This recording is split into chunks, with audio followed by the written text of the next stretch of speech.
What if I told you that a modern nation was being robbed blind in broad daylight, on the open ocean by ghosts?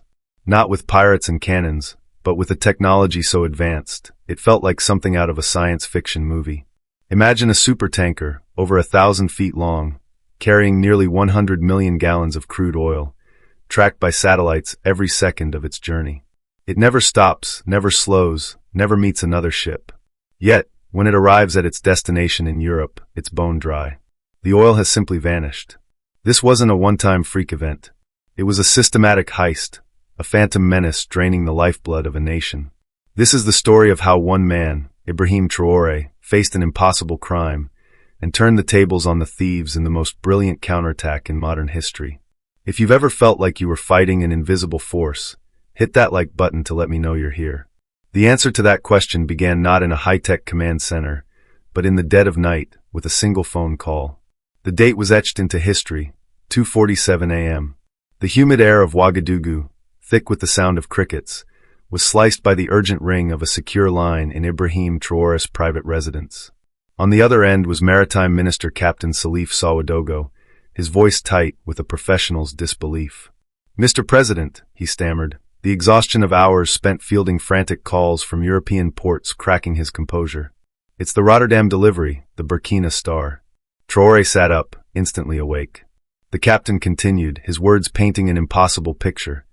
The tanker had arrived on schedule, its journey flawless, but when inspectors boarded, they found nothing. Not a drop of oil. Not even a residue. It was as if 2.3 million barrels of black gold had been erased from existence mid-voyage. In that moment, the global mystery became a deeply personal crisis. Traoré felt his blood run cold. He reached for the lamp, and the soft light illuminated a room that suddenly felt like a cage. Pacing the floor in his traditional cotton sleeping clothes, his mind raced, replaying the captain's words.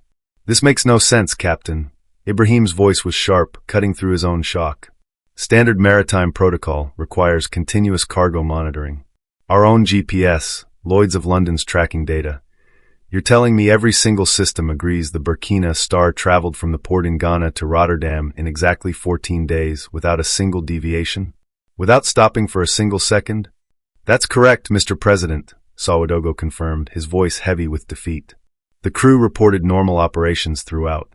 Regular pressure readings in the holds, standard ballast adjustments, even the fuel consumption was perfectly normal. They docked this morning, proud of a smooth journey. But when the inspectors opened the cargo holds, they were bone dry. "Not clean, sir. Eerily clean. As if the oil was never there to begin with. $187 million. The number wasn't just an abstract figure on a ledger for Traoré. It was the concrete foundation of his New Dawn hospital program, a promise of modern healthcare for rural communities that had been neglected for decades. It was the steel beams for new clinics, the beds for the sick, the salaries for doctors and nurses who would save lives. It was a nation's hope, loaded onto a single ship. And it had vanished. How do you explain to your people that their future was stolen by a ghost? That the very laws of physics seemed to have been suspended to rob them? The silence on the line was thick with unspoken fears. This wasn't a leak. This wasn't a clerical error. This was an attack. And just as the first rays of dawn threatened to break over Ouagadougou, the nightmare deepened. At 6:23 a.m., just 3 hours after the Rotterdam discovery, another secure call came through. This time, it was the Hamburg Port Authority. The Vault of Pride, another of their tankers loaded to the brim at Takoradi Port, had arrived. And it was completely empty. The pattern was undeniable, terrifying, and brilliant in its execution. This wasn't random piracy. This was a declaration of war by an invisible, technologically superior enemy. Someone had developed the means to commit the perfect crime, and they were targeting his nation, draining its economy with surgical precision. They were operating in a dimension of reality his team couldn't even see, let alone fight. The feeling was pure, suffocating helplessness. A deep, burning rage at being so thoroughly outmaneuvered. It's a unique kind of violation. To play by all the rules only to discover your opponent is playing an entirely different game on a board you didn't even know existed. And I have to ask you, wherever you're watching this from right now, have you ever felt that?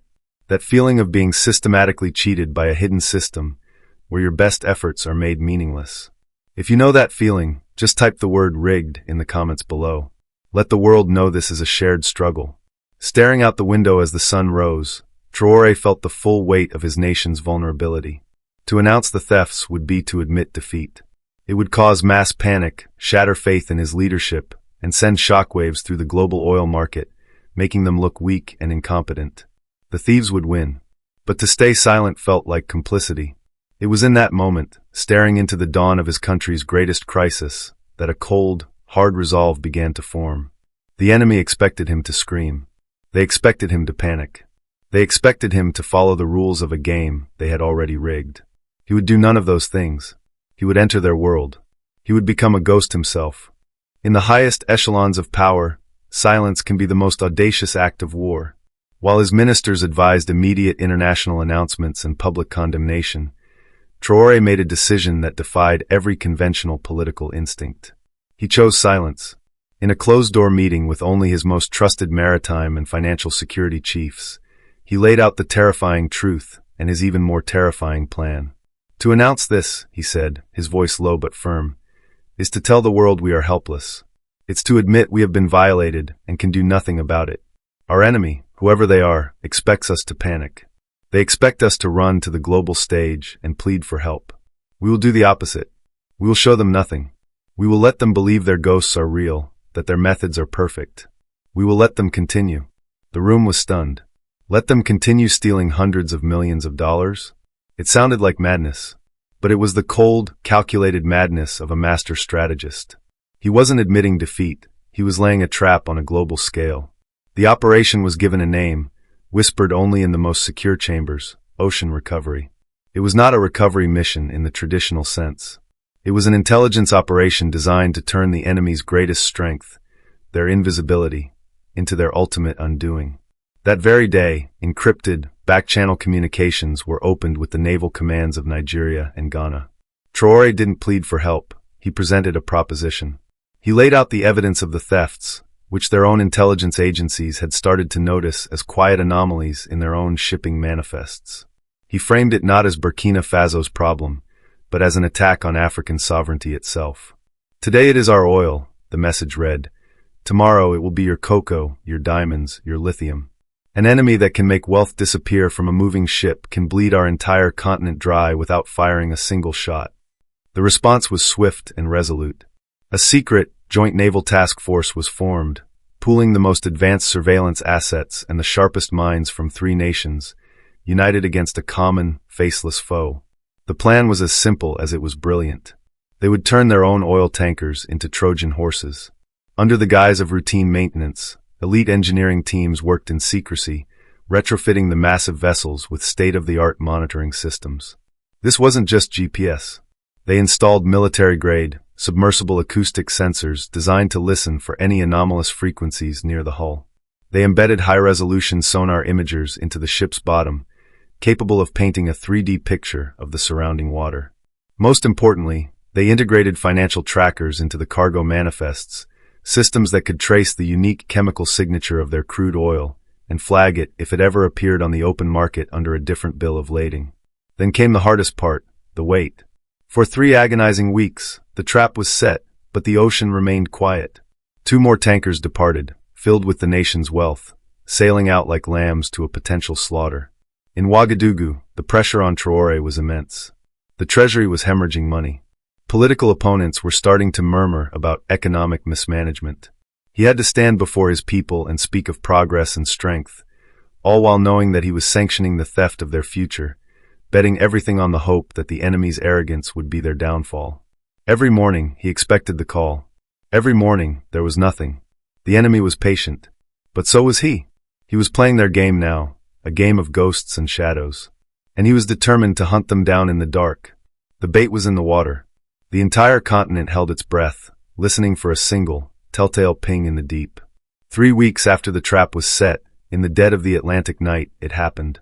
On board the Ghanaian naval vessel Invisible Guardian, a state-of-the-art surveillance ship on loan to the joint operation, Captain Aisha Mensah watched her sonar screen. For days, it had been the same monotonous ping, the same empty green void. But tonight, something was different. A young sonar technician, his eyes wide, pointed a trembling finger at the screen. Captain, anomaly detected. Bearing 030, moving in perfect sync with the tanker. It's hiding in the tanker's own acoustic shadow. It's impossible. Mensa was at his side in an instant. Impossible is what we're hunting, she said, her voice a low command. Magnify. Filter out the tanker's signature. Show me the ghost. The technician's fingers flew across the console. The screen flickered, and the image slowly resolved. It wasn't a whale or a submarine. It was a long, flat, semi-submersible platform, a predator built for stealth, riding just a few feet beneath the waves. It was sleek, dark, and utterly alien. As they watched, two other smaller, faster vessels appeared on surface radar, taking up flanking positions, creating a perimeter. A coordinated, three-vessel operation. Through military-grade underwater cameras, Mensa and her crew watched in stunned silence as the heist unfolded with terrifying precision. The platform maneuvered directly beneath the massive oil tanker. There was no sound, no collision, just a soft, almost imperceptible thud that only their most sensitive acoustic detectors picked up. Powerful electromagnetic clamps had locked onto the tanker's hull. Then, robotic arms extended, guiding flexible, high-capacity pumping lines upwards. They didn't drill. They didn't cut. The lines connected with pre-installed, disguised access points on the ship's bottom, points that could only have been put there during construction or in a compromised dry dock. The conspiracy was deeper than they imagined. The oil began to flow, gallons by the thousands, siphoned out of the tanker's belly and into the submersible's internal bladder. Yet on the bridge of the tanker, life went on. The Joint Task Force had a live feed of the tanker's internal communications. The crew reported normal operations. They were laughing, drinking coffee, completely unaware of the multi-million-dollar heist happening right beneath their feet. How? How could they not feel the pressure change? How could they not hear something? It was a different sensor that provided the horrifying answer. An experimental atmospheric sniffer placed near the tanker's main ventilation intakes began to flash a silent alarm. It had detected trace amounts of a complex aerosolized compound, a powerful, fast-acting, non-commercial sedative. Captain Mensa felt a knot of ice form in her stomach. "They're gassing the crew," she whispered, the words hanging in the cold air of the command room. The thieves were pumping a fine, invisible mist into the ship's ventilation system. It wasn't enough to kill, but enough to induce a deep, dreamless sleep for 6 to 8 hours. The crew would wake up, perhaps with a slight grogginess they'd attribute to a long night, with a convenient blank spot in their memory covering the entire theft period. It wasn't just a theft. It was a mass poisoning, a complete violation of the human beings on board. The stolen oil was then pumped from the semi-submersible to one of the nearby receiver ships, a seemingly legitimate commercial tanker that would soon sail to a European refinery with perfectly forged documents. The circle was complete. Captain Mensa opened an encrypted channel, her voice steady but laced with cold fury. The call went directly to the operational command center in Ouagadougou, where Ibrahim Traoré was waiting. "Mr. President," she reported, "the ghosts are real. We have recorded the entire operation. They are brilliant, they are ruthless, and we have them. We have everything." The gamble had paid off. The first piece of the puzzle had been found. Now the hunt truly began. The video and sensor data captured by the invisible guardian was the key, but it didn't open a door. It revealed a hidden staircase leading down into the financial underworld. The evidence was immediately and securely transmitted to a nondescript building in Abidjan, the headquarters of the African Development Bank's Elite Financial Intelligence Unit, FIU. This was a different kind of special forces. Their weapons weren't rifles, they were algorithms. Their battleground wasn't the ocean, it was the encrypted data streams of global finance. For them, the hunt had just begun. For 6 grueling months, this team of forensic accountants and data scientists worked in absolute secrecy. They were digital ghosts hunting financial phantoms. They sifted through petabytes of data, cross-referencing shipping manifests with international banking transactions. At first, the trail was a labyrinth. The money from the stolen oil vanished into a dizzying network of shell companies with innocuous names like Oceanic Logistics or Global Trade Solutions, registered in a dozen different countries. The money would move from a bank in Dubai to a holding company in the Cayman Islands, get split into smaller amounts, and funneled through an investment firm in Luxembourg before finally landing in a vault in Zurich. It was a web designed to be untraceable. But the thieves made one mistake. They were greedy, and greed creates patterns. The FIU team noticed it first as a digital whisper, a specific type of encrypted transaction that repeated across dozens of seemingly unrelated accounts. It was their digital fingerprint. Pulling on this single thread, the entire tapestry of deceit began to unravel. They discovered that the operation was even more insidious than they had imagined. The stolen African oil wasn't just being sold on the black market. It was being laundered through this complex network and then sold, under legitimate commercial contracts, to the very same European refineries that were supposed to receive the oil from the Burkina Star and Vault of Pride in the first place. The sheer audacity was breathtaking. The criminal consortium was stealing Africa's oil, then selling it at full market price to European companies who were already contracted to buy it. The African nations lost 100% of their revenue. The European refineries paid what they were always going to pay. And the thieves, this shadow network, pocketed the entire value of the crude oil, generating pure, untaxed profit from a product they never owned. It was the most cynical, parasitic business model imaginable. As the FIU dug deeper, they quantified the scale of the bleeding. Over 18 months, this network had stolen approximately $2.3 billion worth of crude oil, not just from Burkina Faso, but from Nigeria, Angola, and Ghana as well. It was a coordinated economic assault on the entire region. The team worked tirelessly, mapping every transaction, identifying every account, and tracing the money to its final destination. The trail didn't just end in bank accounts. It led to luxury real estate in London, to investment portfolios in New York, and most damningly, to the operational budgets and executive bonus pools of a consortium of European energy companies and their partners at several maritime technology firms. The masterminds weren't pirates. They were CEOs and board members in tailored suits, orchestrating the theft from glass towers in European capitals. After 6 months, the head of the FIU flew to Ouagadougou. He presented Ibrahim Traoré with a secure hard drive. On it was the entire financial empire of the theft network, a complete map of their greed. Every stolen dollar was traced. Every key player was identified. The weapon was forged. The time for quiet observation was over. Traoré now knew not only how they were stealing, but where every single stolen dollar was hidden. The ghosts were no longer invisible. They were targets. Dawn on December 15th broke cold and clear over the Atlantic.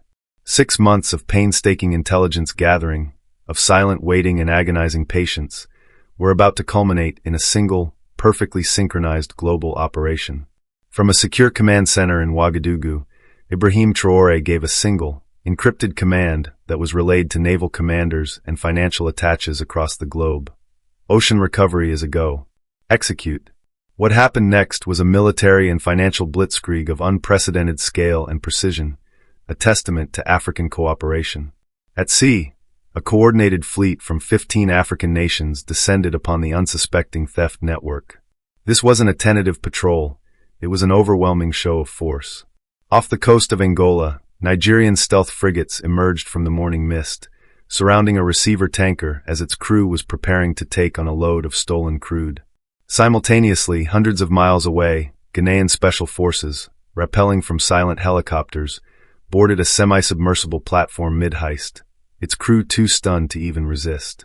In a matter of hours, across a dozen locations in the Atlantic, the task force intercepted and seized 12 of the high-tech semi-submersible platforms and 7 of the massive receiver tankers.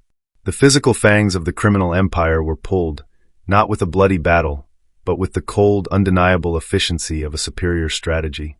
But the more devastating blow was happening silently, in the heart of the world's financial centers. As the naval commandos were seizing ships, African financial attaches, armed with terabytes of irrefutable evidence from the FIU and backed by international banking authorities, walked into the headquarters of major banks in Zurich, London, Singapore, and the Caribbean. They didn't make requests, they served warrants. In boardrooms across Europe, executives watched in horror as their computer screens flashed with notifications. Accounts were frozen. Assets were seized. A digital empire built over 18 months, worth $1.8 billion, was dismantled in less than 18 minutes. The shell companies evaporated. The offshore funds were locked. The river of stolen money that had flowed with impunity was dammed, instantly and completely.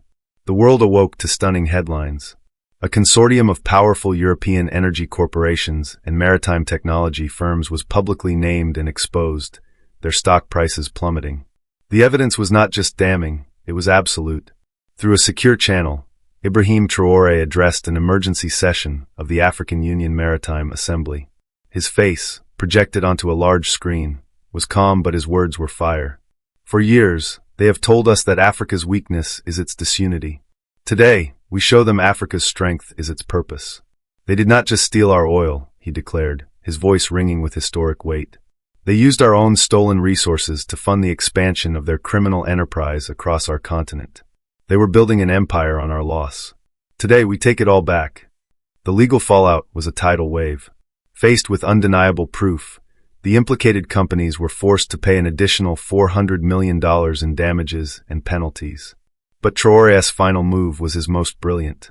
It was a move that would transform the very nature of victory. In a global address, he announced that the captured assets would not be scuttled or sold for scrap. The seized technology, a tool of exploitation, would be repurposed as a tool of African empowerment. The 12 semi-submersible platforms, with their advanced engineering, became the foundation of Africa's first continental underwater infrastructure inspection and maintenance service. The 7 captured receiver tankers formed the seed of a new, African-owned and operated shipping network, shattering their dependence on foreign maritime companies. They didn't just stop the thieves.